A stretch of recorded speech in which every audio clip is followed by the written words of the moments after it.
एक तरफ अमेरिका के राष्ट्रपति डोनाल्ड ट्रंप रूस यूक्रेन युद्ध को खत्म करवाने के लिए एड़ी चोटी का जोड़ लगा रहे हैं, वहीं दूसरी तरफ रूस अपनी ताकत दिखाने में कोई कसर नहीं छोड़ रहा। इस बार उसने ऐसी ताकत दिखाई है जिसकी वजह से अमेरिका से लेकर नाटो तक सबकी नींद उड़ी हुई है। दरअसल रूस ने अपनी नेवी की ताकत को नई ऊंचाइयों पर पहुंचा दिया है। कैसे? तो बता दें कि रूस ने खबरोस नाम की एक नई न्यूक्लियर पनडुब्बी लॉन्च की है। ये पनडुब्बी पोसाइडन न्यूक्लियर ड्रोन यानी कि दुनिया का सबसे खतरनाक डूम्सडे मिसाइल ले जाने के लिए बनी हुई है, जिसे कयामत का मिसाइल भी कहा जाता है। ये ड्रोन इतना खतरनाक है कि तटीय देशों को भी मिटा सकता है। अब सवाल सिर्फ तकनीकी का नहीं, ये एक संदेश भी है कि रूस समुद्र के अंदर अपनी ताकत बढ़ा रहा है। अब बात कर लेते हैं कि खबरोस पनडुब्बी क्या है। तो बता दें, खबरोस पनडुब्बी भविष्य में रूस की नौसेना की सबसे घातक हथियार मानी जा रही है। इसे Rubin central design bureau of marine engineering ने तैयार किया है। ये एक भारी न्यूक्लियर पावर्ड मिसाइल क्रूजर है। ये पूरी तरह से पानी के नीचे चलने वाली पनडुब्बी है जो रूस की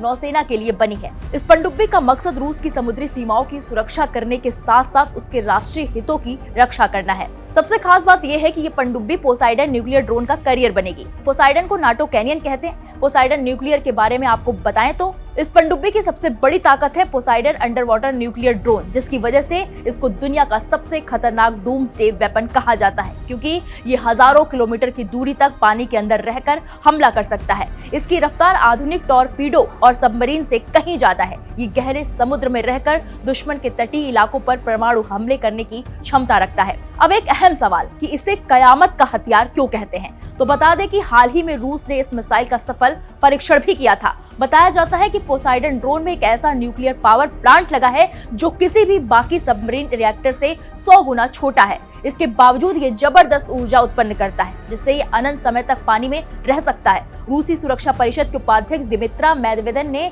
इस ड्रोन को डूम्सडे मिसाइल यानी कयामत का हथियार बताया। वहीं राष्ट्रपति व्लादिमीर पुतिन ने भी कहा कि ये रूस की समुद्री ताकत को और भी अजेय बना देगा।